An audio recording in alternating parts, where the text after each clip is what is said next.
Bonjour et bienvenue sur The Max Rebo Collection pour un nouvel épisode du radar d'R2D2 qui sera consacré à... Et nous allons demander à notre candidat de percer ce mystère avec cette question. Qui a mis à prix la tête de Han Solo?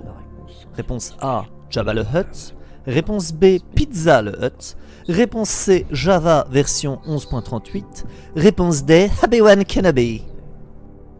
C'est complexe, hein? Mais vous avez peut-être une petite idée? Vous hésitez? Je choisis la réponse A. C'est votre dernier mot? Oui, c'est mon dernier mot, Jean-Pierre. Non mais, moi c'est pas Jean-Pierre, mais bon. Nous jouons, je le rappelle, pour un bon d'achat de 5 € à KFP. Le suspense est à son comble.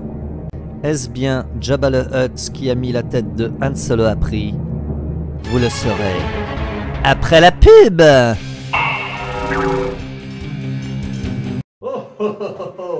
Bonjour les amis, je suis là pour vous parler de nos meilleurs produits, les tenders de Pog, préparés avec amour par Chewbacca. KFP, c'est trop bon. KFP, c'est tout ce que j'aime. Quoi? Comment ça, le slogan est déjà pris? Et nous retrouvons notre candidat pour enfin savoir à qui sera consacré ce nouvel épisode. Et c'est bien sûr Jabba le Hutt. Ouais, je le savais, hein. Bon, il est grand temps de commencer cette d'hésitation, review. non. Parce que là, on a perdu pas mal de temps avec ça. Confiant. Ouais. Place au Jabba Show. Il y a quand même un truc qui est vraiment dommage, c'est que la vintage est superbe et je l'ai pas, mais j'aurais adoré vous la présenter. Est-ce que comme dans l'émission, on a droit à un joker? Le jeu était terminé, mais c'est possible. Cool. Dans ce cas, je choisis le coup de téléphone à un ami. Oui, allô? Salut Pierre. Hey Max, comment ça va? Oui, tout va bien, j'ai juste besoin d'un service. Est-ce que tu pourrais me faire une petite vidéo très rapide de présentation de la figurine vintage de Jabba le Hutt? Bah écoute, avec grand plaisir, j'accepte la mission. Aujourd'hui, en exclusivité pour la chaîne The Max Rebo Collection, un numéro spécial de ma série Retro Review sur Jabba le Hutt. Mais regardez cette superbe pièce qui est sortie à partir de 1983. Mais déjà, donc il y a près de 40 ans, le niveau de détail est excellent. Moi, j'en suis complètement fou. C'est une de mes pièces préférées. Donc, le trône de Jabba, le playset, donc fourni avec son animal de compagnie, Salacious Crumb. Super petite figurine, mais ce n'est pas la review de Salacious. Donc, salut Salacious. Sur le socle, donc vous avez la pipe à hookah. Donc en deux parties, la partie basse accrochée au socle et la partie haute, donc que je trouve absolument superbe. Donc encore une fois, au niveau de détail pour les années 80, c'est du plastique évidemment, mais je trouve que l'objet est vraiment bien réalisé et assez représentatif. Il est composé donc du haut, d'un tuyau qui est en fait simplement une ficelle noire et qui est relié à la fameuse pipe qui s'accroche dans la main gauche de Jabba et s'enclenche dans un petit orifice dans la bouche. Allez, on découvre Jabba le Hutt d'un peu plus près, à commencer par la sculpture. Une sculpture bien réalisée, bien travaillée, beaucoup de détails encore une fois. Pour la peau de ce gastéropode ou mollusque, tout y est sous la figurine. Rien de bien intéressant. On voit simplement la tache de la queue que l'on va voir un petit peu plus tard. Au niveau des articulations, eh bien c'est très sommaire, mais ça suffit. Eh bien, les bras vers le haut et vers le bas pour les deux. Et puis, c'est tout. Quant à la tête, eh bien, elle est reliée à un mécanisme avec la queue. Quand vous la tournez, eh bien, la queue bouge, ce qui permet eh bien, des mouvements plus ou moins intéressants pour des dioramas. Pour les yeux, c'est des éléments séparés, rouges, qui sont assez bien réalisés, bien travaillés. Et on l'a vu tout à l'heure, pour la pipe, eh bien, une ouverture dans la bouche. Sincèrement, je trouve que notre Jabba est une vraie réussite et c'était un de mes jouets favoris pour l'époque. Et il faudra attendre une quinzaine d'années pour avoir une nouvelle figurine de Jabba. Et le moins que l'on puisse dire... Bah oui, c'est qu'il n'est pas terrible. Il s'agit de la version Power of the Force sortie pour l'édition spéciale, donc en 97. Niveau peinture et finition, on a droit au minimum syndical. 2 textures, aucune nuance. Il y a un petit effort sur les yeux, mais ça fait très yeux de poupée, c'est pas terrible. Niveau articulation, on a des bras articulés, un torse qui pivote. Hasbro a visiblement misé toutes ses cartouches sur la queue amovible. En effet, lorsque vous faites tourner le torse de Jabba, la queue bouge. Mais ce dispositif n'a rien de gracieux, je dirais même que c'est un dispositif assez grossier, très visible, qui limite niveau fonctionnalité le Jabba the Hutt. À part ça, finalement, il n'y a pas grand chose d'autre à faire avec cette figurine. Surtout qu'il a une posture qui permet de recréer la scène de l'édition spéciale, mais qui n'est pas très pratique, vu l'inclinaison, la direction de Jabba pour recréer des scènes du Retour du Jedi. Donc lorsque vous étiez collectionneur dans les années 90, il valait mieux miser sur la vintage. Et du côté des accessoires, on a Han Solo, quoi. Et oui, c'est lui l'accessoire de Jabba the Hutt, le Han Solo version bodybuilder. En 1999 sort une nouvelle figurine de Jabba the Hutt. Beaucoup plus jolie, mieux peinte, elle n'est cependant pas exempte de défauts. Cette version est la version épisode 1 du personnage dans une boîte créature. La figurine de Jabba the Hutt était fournie avec le présentateur bicéphale de la course de la Bunta. D'ailleurs, il s'agit de la première version de ce personnage qui n'apparaîtra finalement pas dans le film. On lui préférera une version tout numérique. Quant à ce Jabba, il bénéficie d'une peau à la texture assez réaliste. C'est pas un plastique rigide comme tout à l'heure, mais c'est beaucoup plus souple. Remarquez, la queue perd ce mécanisme de queue articulée en 3 parties, ce qui la rend nettement plus esthétique. Et le choix des couleurs et le travail de peinture est nettement plus judicieux et plus harmonieux. Après, il y a un problème. Voilà, il est là. Ce mécanisme est particulièrement disgracieux. Alors vous pouvez même pomper pour que Jabba vous crache de l'eau au visage, mais effectivement il a été conçu pour vous tirer une tête de Chewbacca, qui est un vrai projectile. D'ailleurs il s'emboîte dans le corps du poisson, de l'amphibien, on ne sait pas trop ce que c'est. Et de l'autre côté, avec le bras, vous lancez le projectile. Mais une fois que la tête de Chewbacca est partie, le sourire de Jabba, il n'est pas très convaincant, quoi. C'est moche, quoi. C'est surtout très visible, c'est pas du tout discret. C'est quand même dommage car cette version présentait un niveau de finition quand même déjà relativement satisfaisant. Et outre le Chewbacca, ce Jabba est fourni avec un gong peint d'un bloc. Deuxième version de Jabba à sortir dans la gamme épisode 1 en 99, cette version qui sointe du slime bien visqueux et qui contient des petites grenouilles. C'est dégoûtant au possible, même s'il faut le reconnaître que la figurine est tout de même mieux que celle de 97. Bon, difficile de faire pire, mais avec sa tête toute écrasée, c'est pas top non plus. Mais un miracle a laissé produire en 2002. Enfin, en 2004 plutôt, avec la gamme ultra des figurines Star Wars Saga. Et le moins que l'on puisse dire, c'est que cette version groove, elle envoie du lourd. Regardez ce niveau de finition inégalé, la peinture est ultra bien travaillée, il y a même de la bave. Et cette langue, mais mon dieu, ce Jabba est coolissime. Et il est en plus accompagné d'un tas d'accessoires. On retrouve la fameuse pipe à hookah. Alors grosso modo, elle n'a pas beaucoup évolué depuis la dernière fois. Pas de trône, mais on a l'accoudoir. Le récipient s'ouvre, il y a une grenouille à l'intérieur. Il se referme.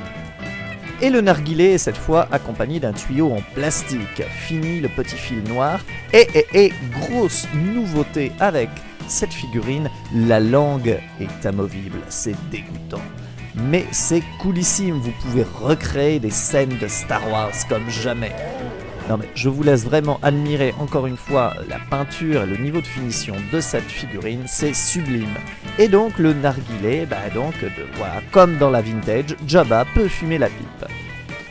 La seule chose qui est un peu dommage, c'est que c'est en plastique rigide.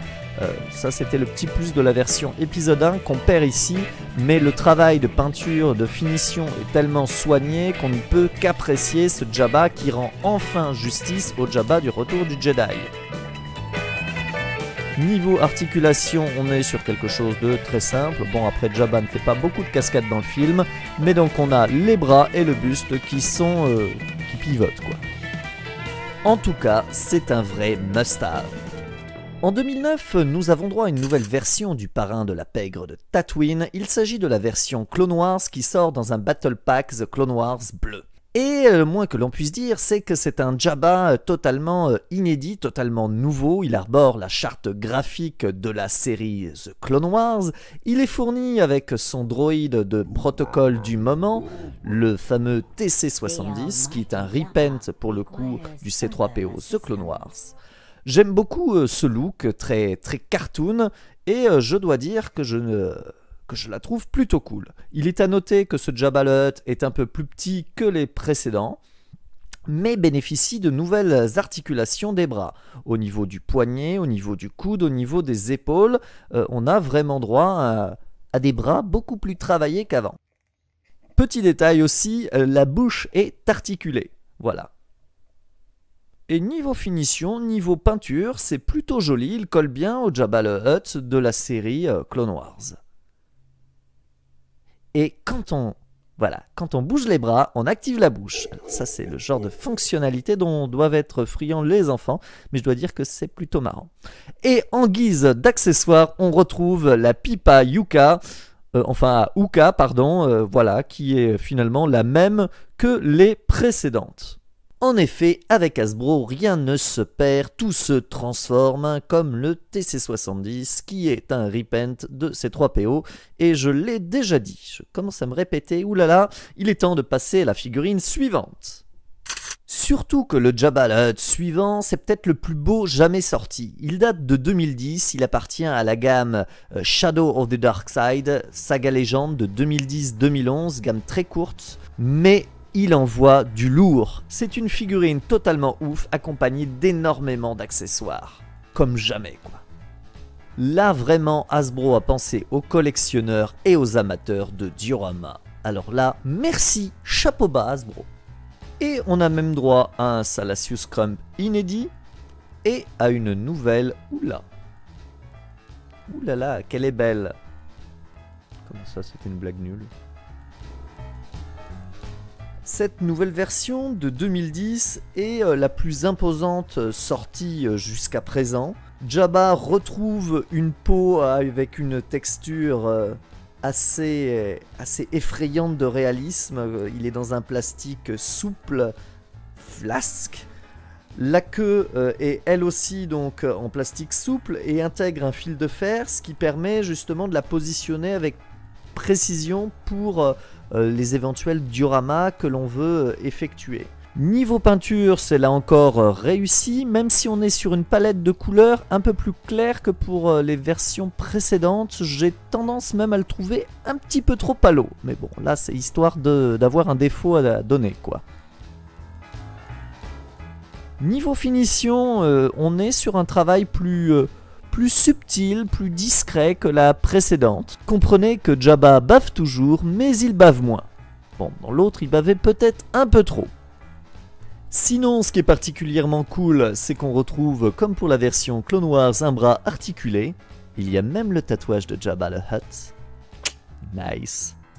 Et ce qui fait la richesse de cette version, c'est les multiples accessoires, et notamment tous ces petits coussins et le fameux trône. Bon, je ne vais pas encore reparler de la pipa Yuka qu'on a vu 1000 fois, mais ce trône, quoi, regardez le niveau de finition pour un tel accessoire. Rarement Hasbro s'est donné autant de mal pour produire une figurine. Regardez ces petits coussins multicolores, c'est cool.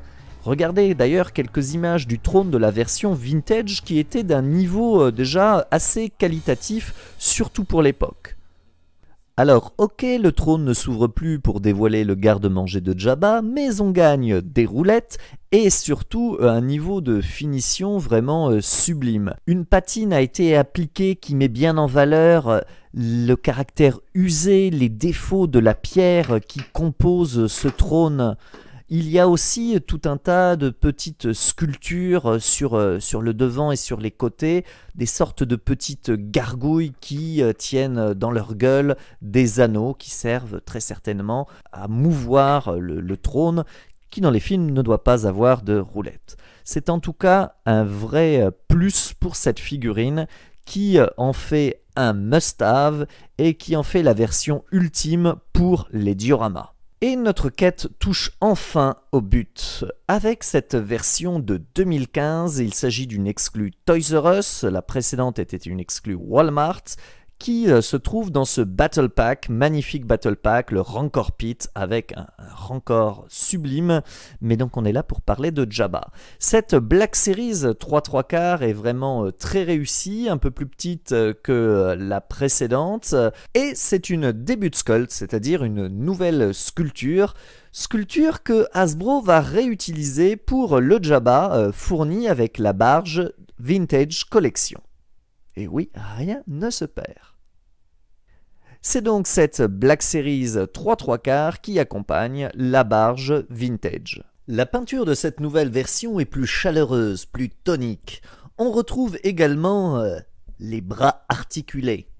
Ça, c'est un gros plus par rapport aux premières versions. Surtout que cette version peut tenir un verre. Et oui, Jabba peut boire des coups sur la barge. On a par contre dans le combat perdu la peau à texture réaliste, mais ça n'empêche que cette version est très joliment travaillée. Regardez, on voit les plis de sa peau de lézard, les pustules, mon Dieu qu'il est immonde, et il est trop beau. Enfin pour une figurine, hein, parce que Jabba le Hutt, c'est pas Miss France quoi. En tout cas, quand on voit ces différentes figurines, on se dit qu'Hasbro a fait du chemin, malgré quelques errements au passage, mais qu'ils sont capables de faire vraiment de beaux produits. Alors, on croise les doigts pour que la prochaine soit aussi belle et soit peut-être maintenant plus facile à trouver, car les prix de ces dernières versions s'envolent sur le net. Merci à toutes et tous d'avoir regardé cette vidéo, un merci particulier à Star Wars Paris pour avoir participé à ce crossover et d'avoir présenté ce magnifique Jabba the Hutt Vintage. Le temps est venu pour moi de vous dire à très bientôt sur The Max Rebo Collection.